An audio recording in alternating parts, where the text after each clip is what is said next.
Okay, so hello everyone, and once again, welcome to the Community Club's event, Salary Negotiation for Community Managers, a Fireside Chat.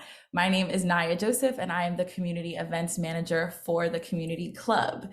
If this is your first time joining us for an event, welcome. We are excited to have you here. I will not give you the entire spiel on what the Community Club is right now, but I will drop our link in the chat in case you'd like to learn more. And of course, if you are like me, which means you are at every single one of our events, then welcome back. I am incredibly excited for today's conversation. I am personally very passionate about salary and offer negotiation. And so I'm incredibly excited and honored to be joined by Maria Ogneva and Brian Oblinger for our conversation today. So without further ado, I'm going to turn it over to both of you. And Maria, you first to give your introduction. Sure. Awesome. Well, thanks everyone for coming to our chat. I am so excited to be here and to talk about my favorite topic, which is community managers really demonstrating their value and being paid fairly for that value. As Naya mentioned, my name is Maria Ogneva. I've been in the community field for about 10 plus years. I've primarily worked for B2B organizations, building communities of customers and partners. And I'm currently at Invoca, which is a conversation intelligence platform for marketing and sales teams. I'm excited to be here. I'm Zooming from Denver. Brian, over to you. Hey, everybody. I'm also Zooming from Denver. You may or may not know this, but Maria and I live a stone's throw away from each other. We probably should have just got together and did this in person, at least the two of us. So happy to join. Yeah, I mean, the quick version is I've been doing community stuff for a long time and recently joined ComSor to do some product stuff. So stay tuned for that. But I'm excited about this conversation. Happy International Women's Day, by the way, to everybody out there. And I think one thing I wanted to say before we get started that I think is important to acknowledge is that what Maria and I are going to talk about today are really, it's our lived experiences, right? So we recognize that a lot of the things we might say might not be as easy for you or may have more facets or more challenges based on age, race, gender, you name it, religion, like whatever it is. So I want to just put that out there ahead of time to say, this is our, we're going to talk about what we can talk about, which is our experiences, recognizing it may not be your experience, but we are going to have time at the end to do a Q&A and stuff like that. And would love to hear, kind of your thoughts at that point as well about things we didn't cover or whatever your experience is. So we'll make sure we make some space for that. So Maria, let's talk a little bit about money.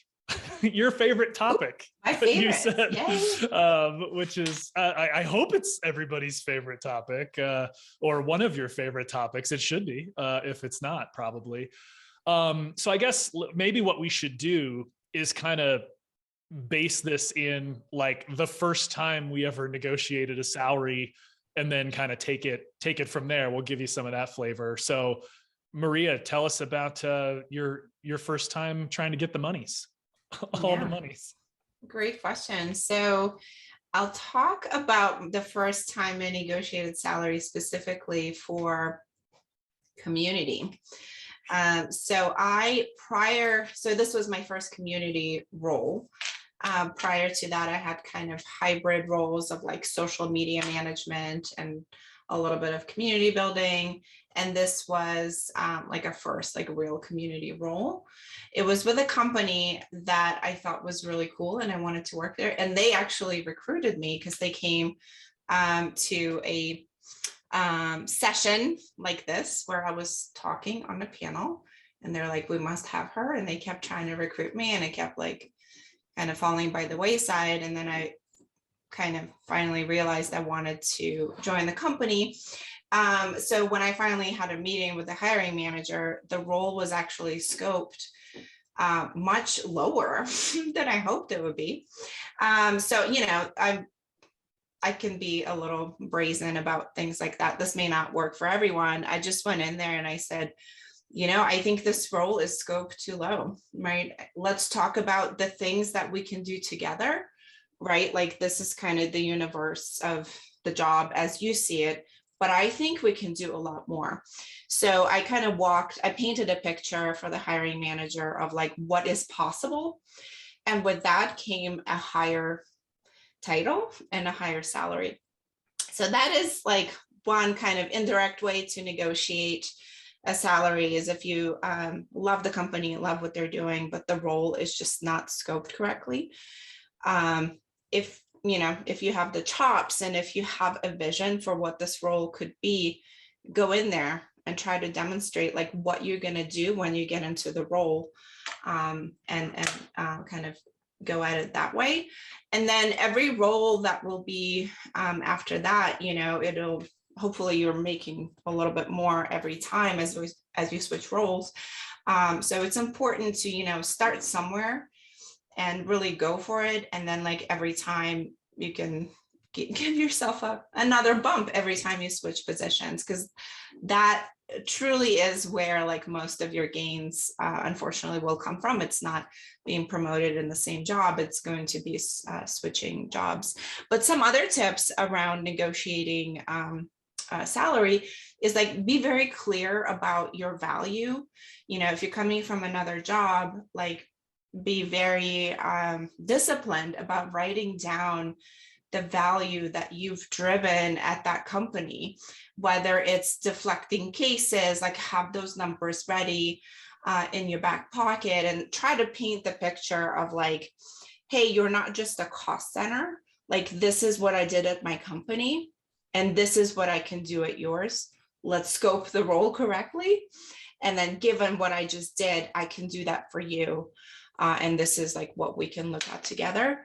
Now, this was like over 10 years ago, but like now there's so many great research tools around salary. Like you can do your research, make sure that you understand, what a community manager or community director or whatever the role is that you're going for. Make sure you understand like what is at least the acceptable range where you live, and always try to shoot for the upper band of that range. Talk to your peers, right? Like community club and other kind of peer organizations are super helpful, where you can also chat with other people about, what they're making in your role. And finally, here's another tip, like as you're negotiating your salary, the recruiter is always going to be like, what are you looking to make? I took a negotiation class in college. I still remember the lessons. You don't want to be the one offering the first offer, typically, right? So what I usually say, that this always happens, the very first call with a recruiter, before you even talk to a hiring manager, what do you expect to make? What are you making now? I just defer. I say, I think it's a little early to talk about salary. I'm really focused on establishing a fit between my skills and your company and the role. But it would be really helpful for me to understand what is the band that this role is cleared for, and have them go away, do their research, bring it back to you. So I never give like the opening bid. So here's another kind of tip that I apply every time I look for a job. I might challenge you on that one a little bit later, Maria. We'll talk about that one.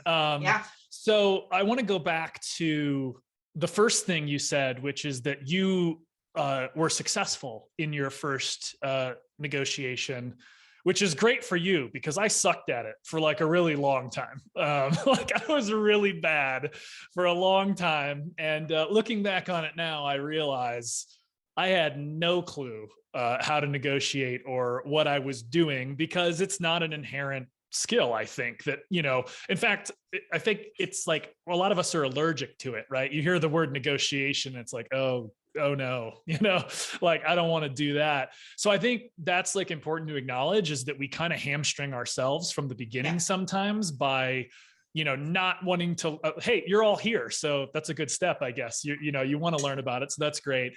But a lot of times we kind of put ourselves in the hole. But I think the reason, like I want to talk about, and it'd be interesting to get your take on this. Like, I think the reason we're not good at it, part of it is we don't want to be, or we'd rather not, or whatever.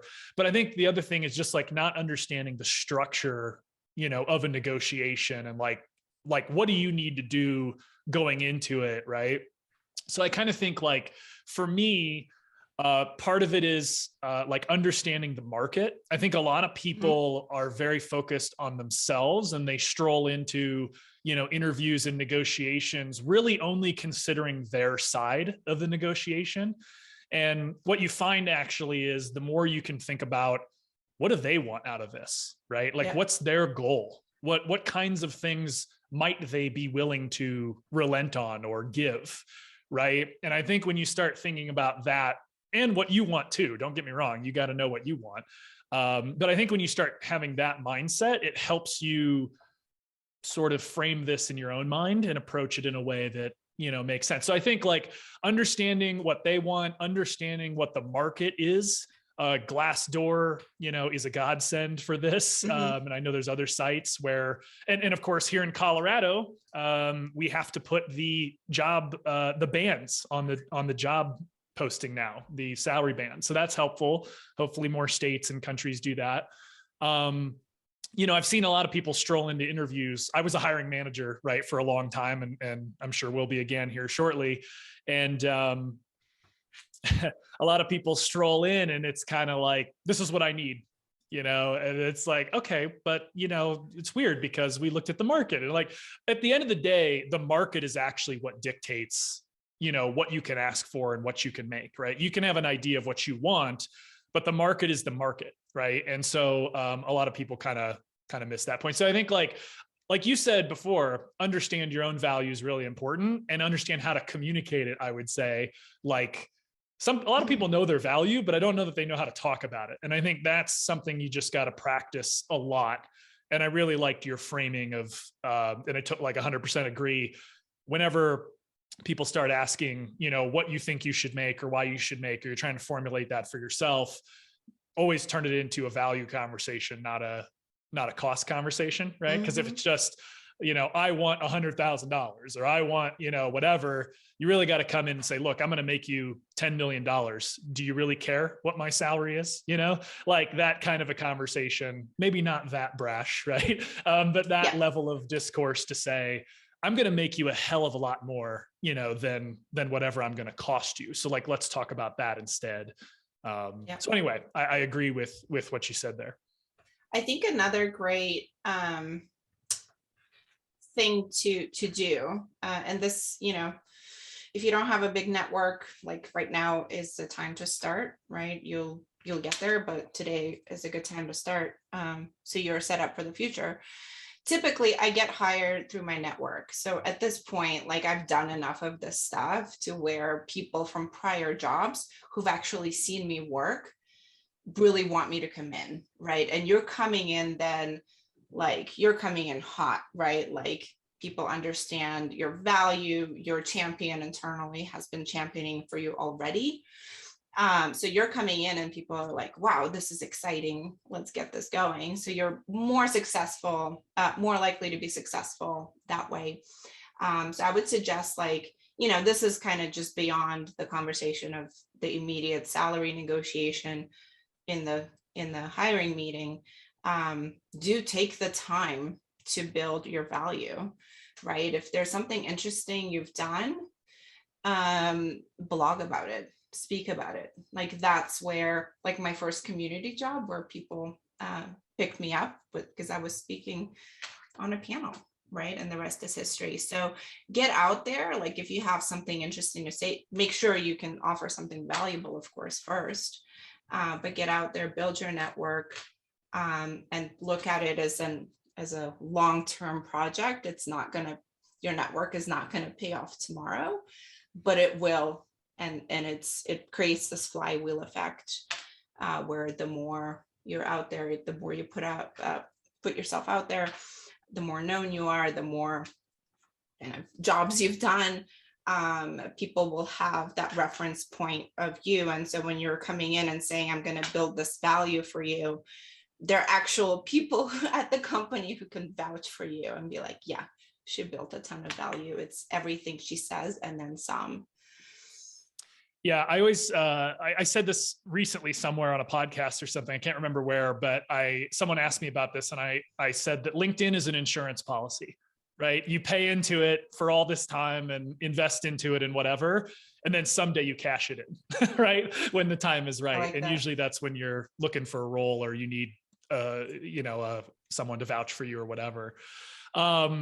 I wanted to talk about, so I know this is about salary negotiation, but I actually want to kind of expand the definition of this a bit to kind of the bigger picture, right? Because it turns out there's a lot of things you can negotiate beyond just the salary part of it. Mm-hmm. And depending on your particular situation, you may be able to like greatly improve what your overall package total, what do they call it?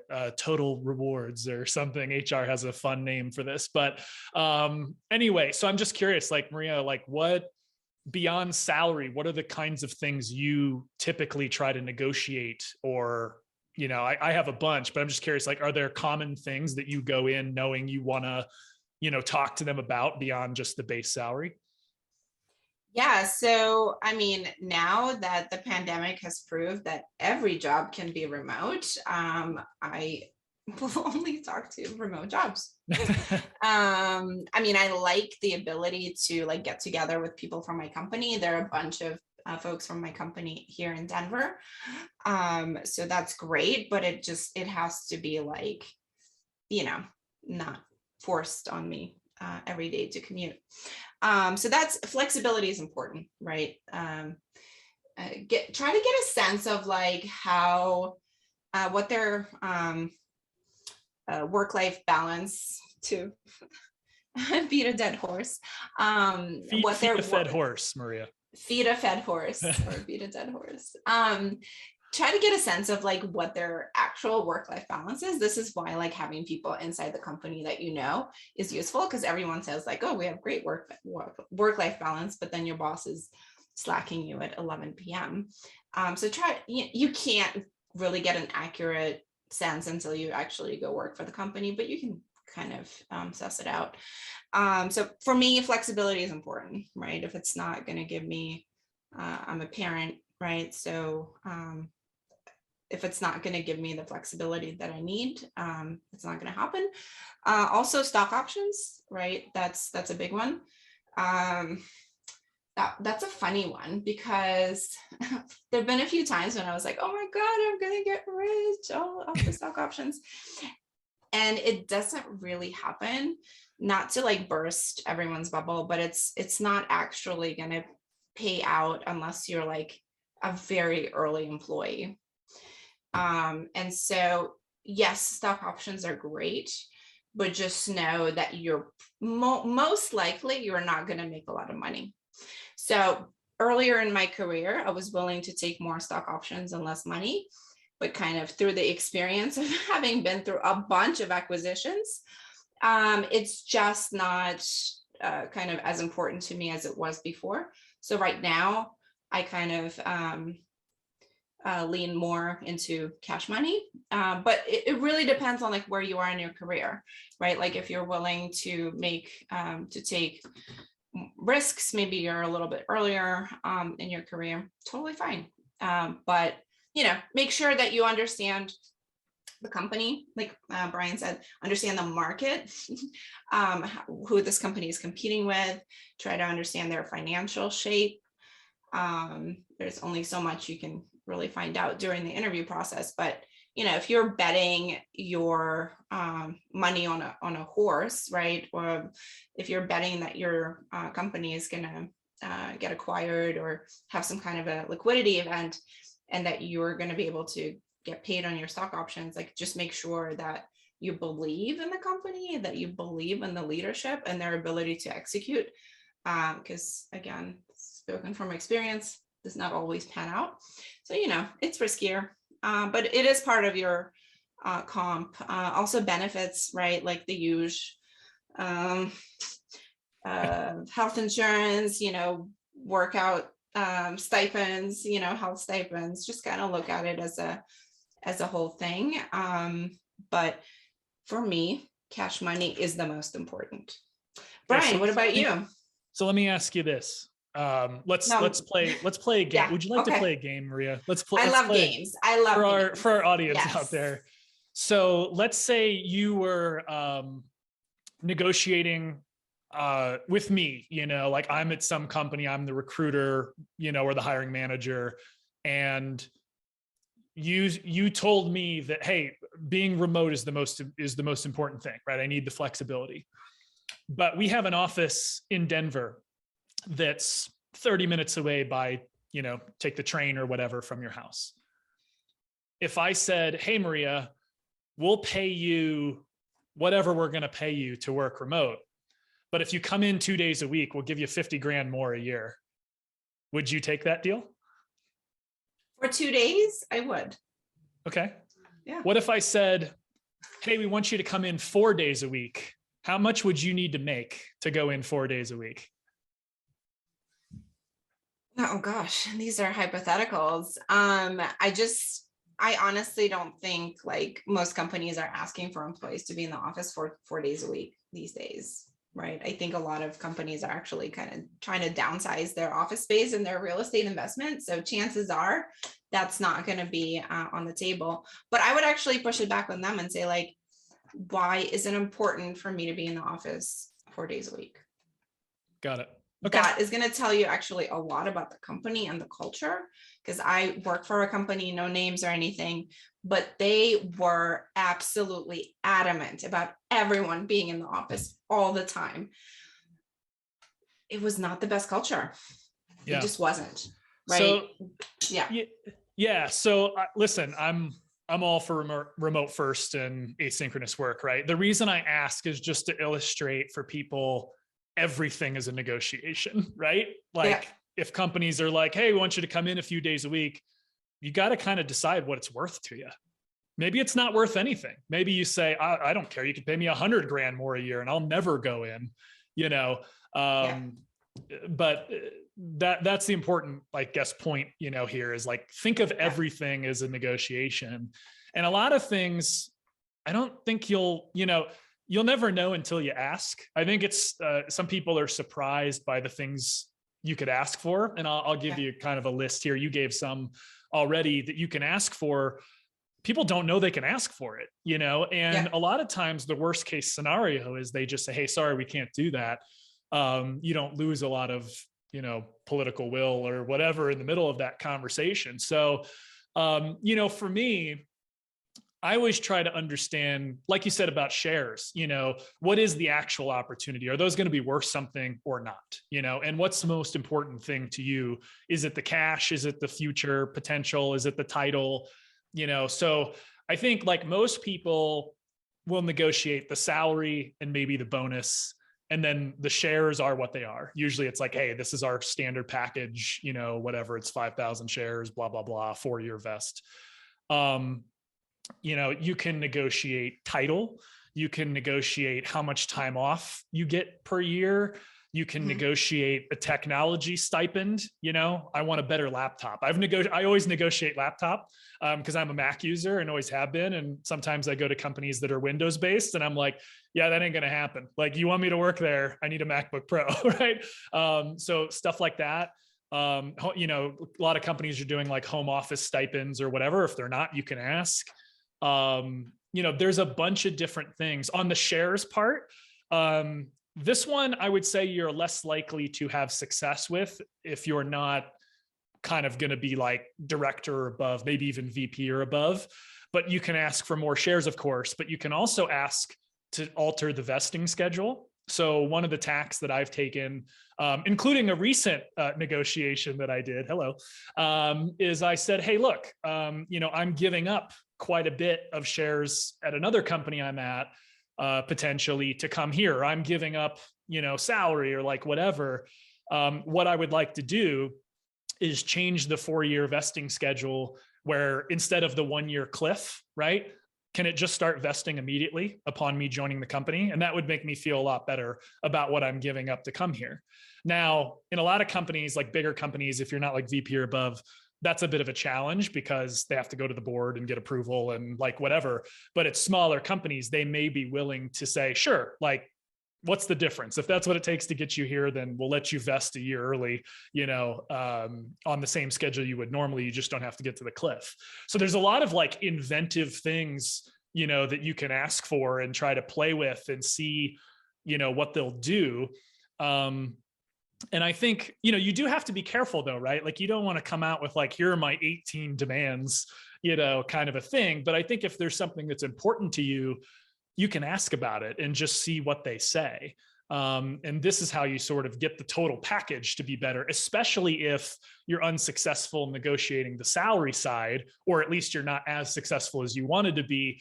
Then you can say, hey, look, let's fill in the gaps with some other things around the full package, right? I understand you can't go any higher on the salary or the bonus, but can we do something over here with the shares or with stipends or, title or like whatever it is. And so people who are really good at negotiating roles, I think, take that approach of like, here's the 10 things I can negotiate, kind of, and just see where you can improve it. And look, at the end of the day, if you get to the end of the negotiation and it's not what you wanted, or, you feel like the whole package isn't what you want, the good news is you get to walk away, right? Like it's all kind of a game, to be honest with you. It's a serious game, with serious outcomes, but you should look at it as it's your opportunity as kind of a free agent at that point to drive your own value and your own bargain. And I think that's a hell of a lot easier to do. Like we said before, if you position what you're going to do for them in terms of value, not cost, then they're more willing to play ball typically on the, all these other things that you might try to negotiate.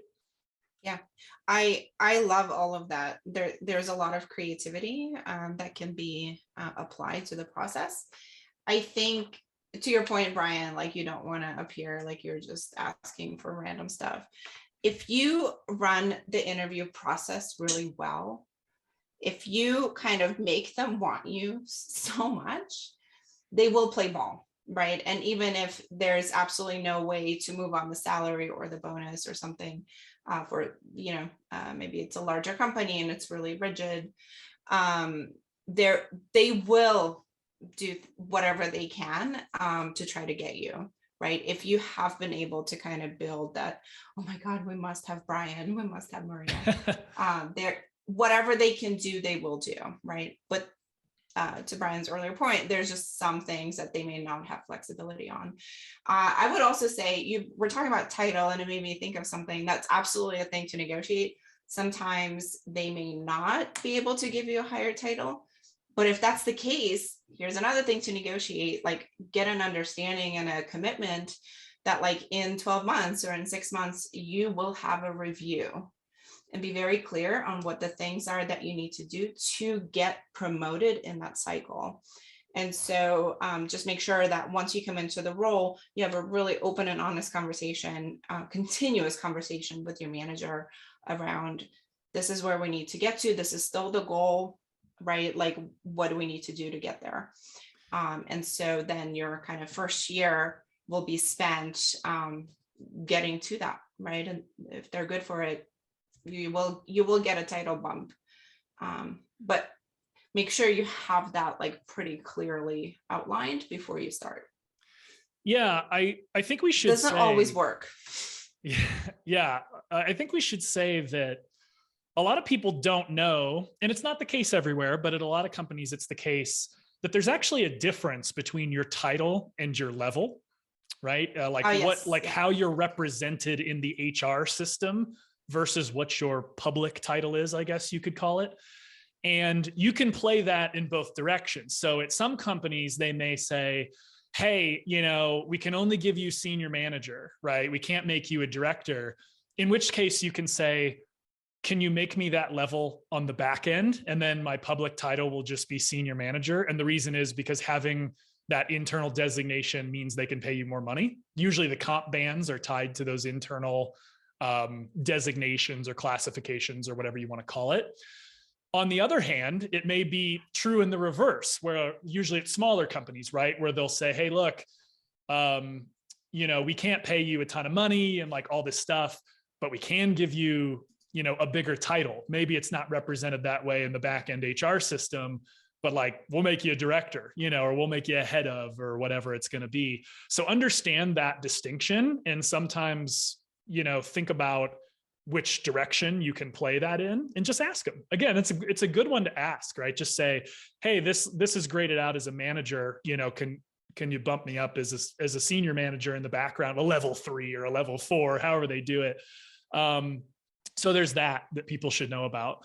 The other one is what you just mentioned about, I'm not a future promises guy, to be honest with you, because I think a lot of companies, oh yeah, totally, we'll do a review in, like a year. I think, you should always ask for that if you can, and get them to agree to that if you can. But I also, want to caution you about future promises. And I kind of think sometimes when people say, hey, like, we're about to get some funding, we can hire you on as this today, and then maybe in 6 months after that funding comes, we can reevaluate. A lot of times I think the answer to that is sort of like, well, what's stopping you today? Right? Like, what do you need from me? You know what I mean? Like, I would kind of actually turn that back on them and say, well, if you're willing to do it in 6 months or 9 months or like whatever, why not now? Like, what's holding you back? Like, what can I do to show you that I'm ready for that today? And it may not, yield the result, but at least you're making an attempt to kind of meet them somewhere and see if you can parlay that. Yeah. So that's my thought, I guess, on the future promises thing. What else, Maria? Like, what else should we be thinking about? What else should we be thinking about? Oh, I think we were going to circle back to your, should we talk about the who's first to say a number thing? Should we circle back to that one? Yes. Yeah. And you said you were going to fight me on this. So please. Only partially. Okay. I will only partially fight you, Maria, because you know where I live, so I have to be careful. So I think you're right, actually, that in some cases, this is like a read the room thing and a know your position thing, kind of back to what we were talking about before. I think in a lot of cases, it's the right answer to say, when they say, well, what do you want? What kind of money are you trying to make? And I think Donnie said this in the chat before he left, which is like, the great retort is to like, well, what's the salary band? What's the comp range? Now, again, in Colorado, you don't have to worry about that because they have to put it on the, so you already know that. So I think that is the right answer, is to kind of say, well, what do you think the value of this role is? Or what's the range for this position or whatever, just to stall, right? I think in other situations, though, if you're sought after, which kind of in the community industry is true right now, like people are fighting over people and making ridiculous offers and whatever, like I've seen it. If you're in that kind of a position that they want you bad, it actually sometimes behooves you when you get into the first conversation with the hiring manager or whoever's the decision maker to just come right out with it, and say, here's what I need to be happy. Especially if you're happy at your current company and they're kind of trying to recruit you away, you hold the cards, and that's where you can actually just drive the bargain and say, this is what I need, and let them react to you and see what their temperature is. You got to know when to do it and how to do it. Like, I want you to be very careful with this advice, but if you kind of learn how to do it and you do it well, it can be one of the most empowering things you ever do, to just show up to an interview and say, look, I need $150,000, like whatever it is, whatever the number is, just say it. Like, here's what I need to be happy. And then they can decide what they want to do. So that's what I meant by that. I wasn't going to push back on you too hard. It's a situational, thing that you could work yourself into. Yeah. It all depends on how strong your position is. Yeah. Don't do that unless you're like in the strongest of positions. Yeah. Yep. Means they want you bad. There's no one else like you. You're uniquely qualified for the job, and you're reasonably happy in your current job. So if it blows up, you're like, well, fine, whatever. Yeah. At the end of the day, like, I kind of think, so like I say, it's a game and all this.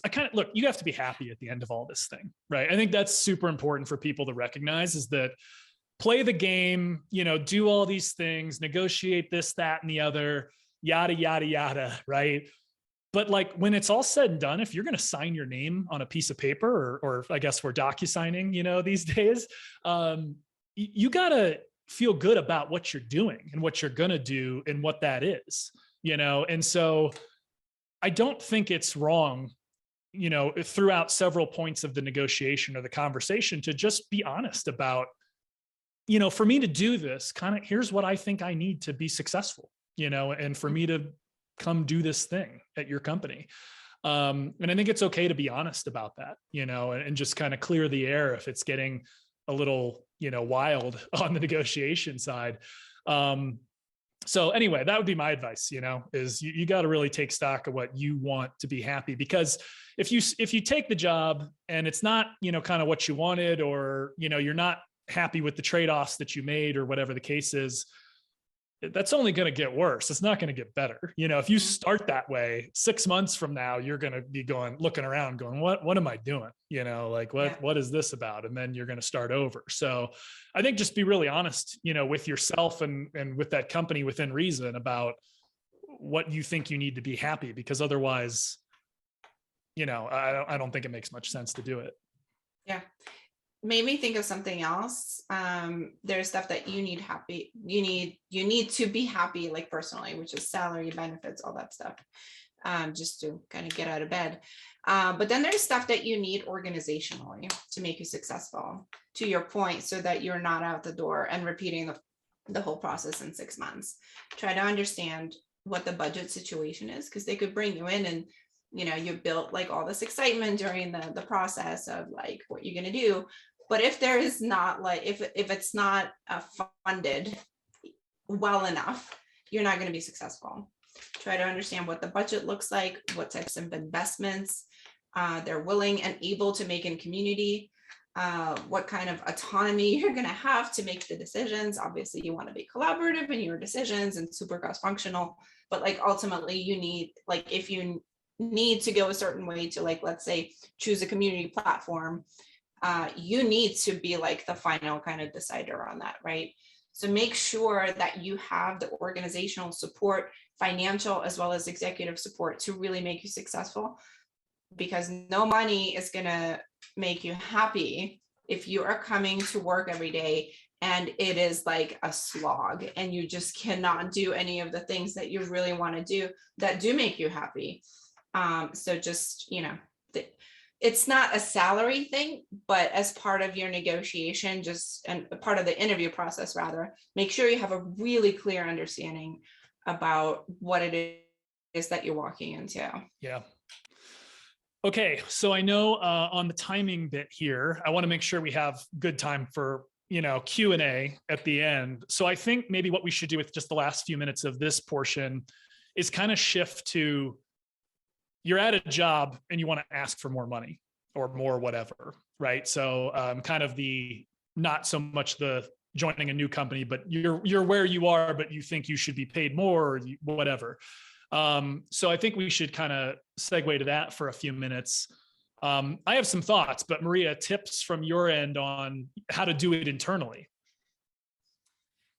Oh, well, I mean, it's a value conversation, right? You're not going to like ask for money or funding for your community or funding for an extra person for your team unless you've demonstrated value and made sure to communicate that value relentlessly to anyone and everyone who will listen. I think that's really kind of where it starts, that it's a process. You never stop, right? You make sure that the executive team, whoever your executive sponsor, knows exactly what's going on, what kind of value you're bringing, they're excited about, they're kind of running it up the chain and around the executive suite. Community success is all they want to talk about. So from that position, that's when you ask for money. Hey, look what we've done, right? And give them like kind of this is where we are. This is good. To get it to a best scenario, like we want to do these extra things. So like, I guess this is more like asking for budget for your team. But also like, ask for a salary for yourself, like in light of what you've done, right? Like, I want to continue to do this. This is like what additional value that I think I'm positioned to bring in, and just go from that. But it's not something you just pull together like the day before your review. It has to be a consistent campaign that is far reaching and relentless, and everyone has to know the value. And I say this, and we cannot underscore this highly enough. Like, you cannot overstate this enough. Community managers are just like not the best at advocating for themselves and kind of trumpeting their wins. And I used to be that way. Right? I used to be that way. I'm like, oh, I don't really feel comfortable. I just want to talk about my community members. I don't want to talk about myself. But here's the thing, if you're not like advocating for yourself, for your team, your community, they're not going to get the best of it.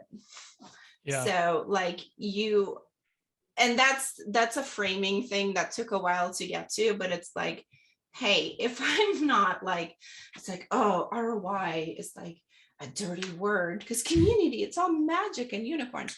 No. That is the worst position you can possibly take. And I used to be like a purist like that, but that is like actually not what makes a community successful in a business context. You have to come to the table with numbers, with value, with charts, and with growth numbers, right? And that's where you get the salary, that's where you get the budget, that's where you get respect across the team, across the company, and a seat at the table. Until you get that, you can't really do well for your community. And so I see it as part of advocating actually for your community. You're in an airplane, you put your mask on first if the plane is going down or the pressure changes. Right. You always put your own mask on, and this is no different. So don't think of having these conversations as kind of unbecoming of community. This is your job. Like, just do that. And if you do that consistently and well enough and relentlessly enough, and make sure everyone knows, the conversation about a salary raise, salary and raise, or will be that much easier. Yeah, and I always like to tell people still don't do it, then maybe it's time to move on. Right? Yeah, I always like to tell people, you're never actually done negotiating, right? Like, you sign the offer letter and you start the job and you think, oh, thank God, I don't have to negotiate now for a couple of years. No, you're still negotiating. Everything that you do in terms of talking about your value and your performance and your outcomes and all that stuff, that is you negotiating for some future. You're like pre-negotiating the negotiation for your future. Hey, I would like a raise conversation, right? So you got to kind of have that mindset. I will say, I agree it's important to come to those conversations armed with the data. Hey, look, here's the results, right? Here's what I did. Here's the value it brought the company. Here's why I think that means that we should have a conversation about me getting a raise or a promotion or whatever. But I think it's just that. I think it's the precursor. It's the reason for the conversation, right? Is like, hey, I've been doing a great job and I'll show you all these ways how, and I've been showing you all these ways how. But I think the second that you sort of get in the door with that, then you need to shift to future, right? A lot of people don't actually care what it's like. What have you done for me lately is true, but a lot of people care about, what are you going to do for me, right? And so I kind of use here's what I've done, here's my outcomes, here's what I did last week to get in the door. And then at that point, it's about, let's talk about the future. Let's talk about what I'm going to do next, and like what I can do more, and how we're going to, blow this out even bigger. And oh, by the way, to do that, I think I'm going to need a promotion and some more money and more responsibility, a bigger title, like whatever. And you just start the cycle over again, like renegotiating your position, right? Also, keep it. Oh, go ahead. No, go ahead. I was just going to interject something that, like, again, conversation of market, know your market. Your market is like what's happening inside the company. Also, understand kind of which way the winds are blowing. Maybe there's a restructuring. Maybe there's an opportunity for you to expand your scope. So that is when like a promotion can happen out of cycle. is when something materially changes and you have the goods to kind of, again, close the gap, whatever that gap is. Again, but you have to have laid the groundwork to prove your value to and make sure everyone knows what you're doing. Sorry, back to you, Brian. No, that's perfect. I'll end by saying this on this topic, so we can get to the Q&A here. What you said earlier, a few minutes ago, was probably the most important concept of this entire thing, and I want to like go back to it and talk about it for a second, which is, if you have done all the right things, you know, you've shown your value, you've had the conversations, you've looked for the opportunity, like you just said, and nothing is budging, right? They won't give me more budget. They won't give me a promotion. I've been here too long. And you're looking at the outside world, the market out there, going, wow, people are getting bigger offers and, you know, bigger titles, and like, which is totally going on right now in the current market. You need to leave. Right? Like, full stop. Listen, I'm the most loyal person in the world to a fault. I have stayed at companies way too long. But as Kenny Rogers once said, you got to know when to fold them, folks. And sometimes you just get to a point where it makes no more sense. And I know it sucks, you know, going and interviewing and changing jobs. And like, I get it, right?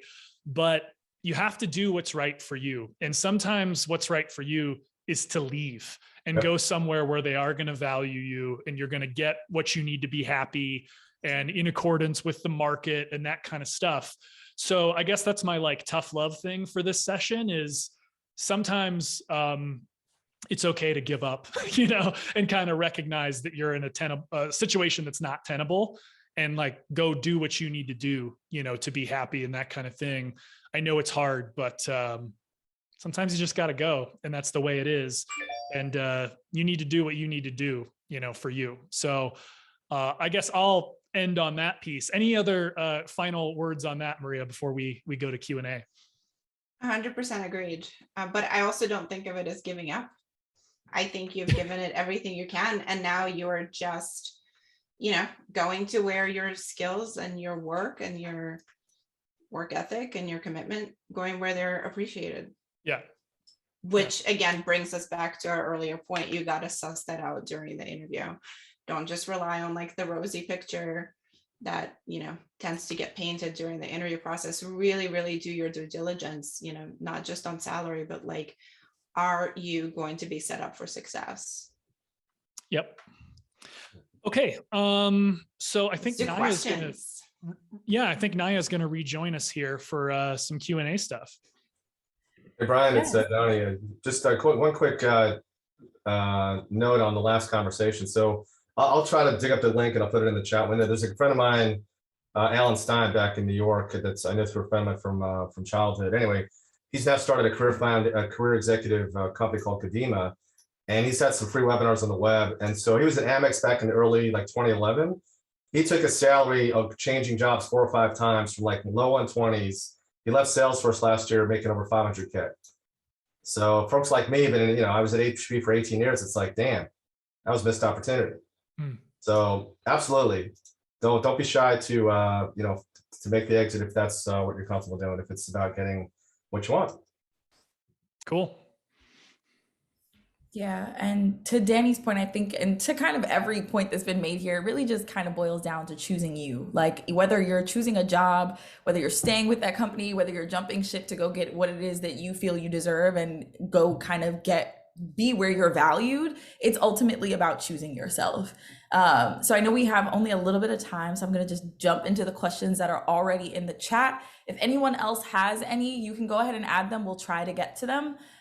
So the first one I'm seeing here is from Izzy.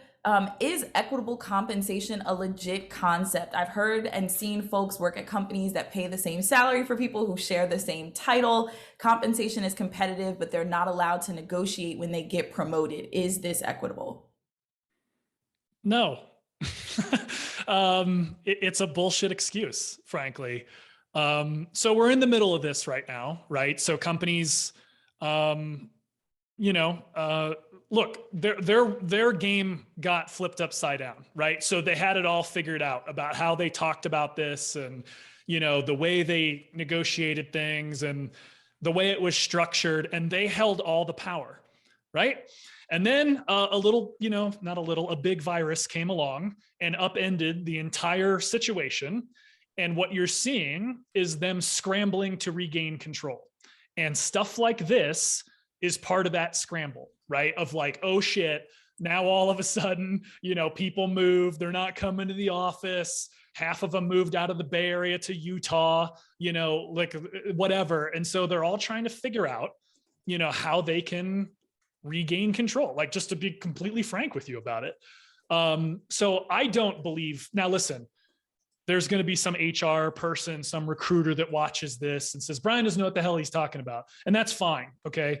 But the reality for me is I don't really care where you are in the world or what time zone or what it makes. As a manager, it makes no difference to me if the work is getting done, the work is getting done on time, and the work is quality. You could be on Mars with a laptop for all I care. It makes no difference. So what I have to, I guess, to end my rant here and then let Maria react, is when you run into this, I would ask a lot of questions. I would say, why? I would make them justify, like, why is that? What does it, if I'm a, senior community manager in Idaho versus Florida versus, like, what difference does it make? I'd love to know, like, please explain to me why it matters, like where I'm at. I think when you run into these might be a good, sign, the red flag, as they say, that maybe you don't want to work there, or you don't want to wade through whatever that disaster is. Because if they're doing this kind of stuff now, just wait until you join the company and find out what the rest of their policies are. But hey, I'll also say, let me just say this. Easy for me to say, being gainfully employed and like whatever. I understand that that's not the situation that other people are in, and they kind of have to like accept some of this crap, because they need the role or like whatever. So if that's the case, don't think that I'm looking down on you because you did this or whatever. I don't. I'm just saying that if you have a choice, then obviously those things are, I think, just suck, to be honest with you. Agreed.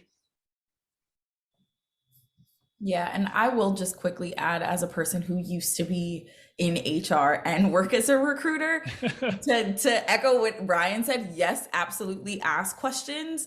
And to Brian's point as well about, like, if that's one of their policies, there's probably usually other policies that you should be questioning. So like, definitely dig deeper. Informational interviews are really good in that instance too, of like, don't also just talk to HR, talk to other people who are working in the company and kind of just see what the ripple effects of that may be as well. I think that can help you make your decision. And it puts you in a bad position as the recruiter. And you'll often find that when you're talking to the recruiter or the hiring manager, if they're being honest, they'll be like, listen, I agree. Like, this ain't my policy. You know what I mean? Like, if it was up to me, you kind of get that sometimes where they're like, yeah, the company mandated this thing. And, so that's the other side of the story, I guess, is don't take it personal, with whoever you're talking to, because there's a high likelihood they're just doing their job, and it's someone 9 levels above them has decided that this is what we're going to do. So don't shoot the messenger, I guess. Yep. Agreed. Any thoughts on the community lead getting the least paid relative to other team leads in comparison to like marketing, customer support, sales, and partnerships leads? Never happened. Yeah, again, that's something to address. Like, why is this happening? Potentially this is happening because they don't see your value. I guess we're kind of, and this goes back to the whole conversation, like, don't join the team unless there's like a really strong belief in community. Typically when I see this happen is when people are like, community, what's that? What is it all about? Like, people sometimes struggle, even though we've all been doing community for like decades, right? Like, some people are still like, oh, what's that? People understand marketing. People understand like an email or a website. Community is a little bit harder to understand. So it's going to be part of your job. If you do end up in that situation, you're going to have to educate everyone around you around what community is, what is the value, that it's not some amorphous, touchy-feely thing, that it really does have business value, have the numbers to prove it, but also anecdotes from customers. So data can be qualitative and quantitative, but I digress. But if you have built out a value story, that should not happen. And like, you should address that. And again, if that is not fixed, maybe time to leave. But that makes me sad that they're going to hit you with, they're going to hit you with the levels thing, right? If you ask this, you go, hey, how come? They're going to say, oh, well, that's because even though they have the same title, they're a 4 and you're a 3 or whatever. And then the question is, okay, cool. Like, what do I got to do to be a 4? Right. Like, show me the difference. Make them explain it to you. Do not just accept, oh, okay, yeah, I guess it makes sense. Like, have them explain it to you. And if they can't explain it to you, or the explanation doesn't make sense, you know what to do. Yeah. But if you're a team lead, like, ideally your kind of remit and sphere of influence should be similar. But anyway, yeah, make sure you get up to the level that you need to get up to. If you can't quickly, get out of there. Awesome. Thank you both. So we are at time. I'm just going to quickly ask one last question since we won't get to any of the other ones in the chat.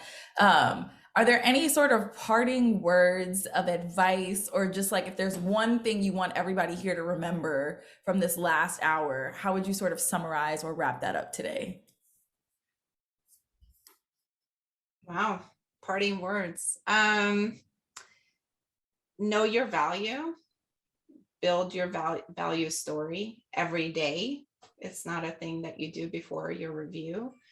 And, like, I know it's scary, especially like if you get downsized and whatnot, and, things are kind of grim, but always look at job search and negotiation as like building kind of a win-win outcome, right? And if you approach it with that framing, I feel like the other stuff has a better way of a better chance of kind of falling into place, that you're not like asking for a job. You are proposing what you are going to do with the hard-earned skills that you've amassed over the past number of years. You are proposing what you will do for this company and how it's going to make them a shit ton of money and make them really successful. So approach it from that perspective, and it just makes it more fun, right? So I kind of use that as a framing for my brain. Brian, any parting words? No, you said it great. I would just go back to what I said before. You got to be happy at the end of all this, So I think the build your value piece is huge. And I think the second piece is, you got to do you, don't pay attention to what anybody else says. And I get a little worried sometimes about some of these conversations, where we, you got to do this and you got to do that, and it's got to be this way. And like, some of that's, we're trying to help you, but at the same time, it's also, you got to do what you got to do. And like, that's, your happiness is all that really matters at the end of all this. So 100%. Hopefully this is a vehicle, for you to get where you want to be. And everybody go to everyoneknowsmaria.com. And there you go. That's my parting words. Awesome. Well, thank you both so much. I'll say, as a listener, the last thing that I really took away was just get curious. Anything that is kind of confusing to you, doesn't make sense, ask questions. Don't just accept it. I feel like that's something I've definitely taken away. So thank you to you both for joining us today. Thank you to everyone who joined us as an attendee. Thank you for being so engaged in the chat and asking questions. I hope you all have learned something from this. I hope it has been a valuable conversation for all. And I hope you all have a great rest of your day. Thanks so much. Go get that money. Yes. Thank you. and the happiness. And happiness. Bye. Money and happiness. See you, everybody. Thanks for having us, Naya. Bye, everyone.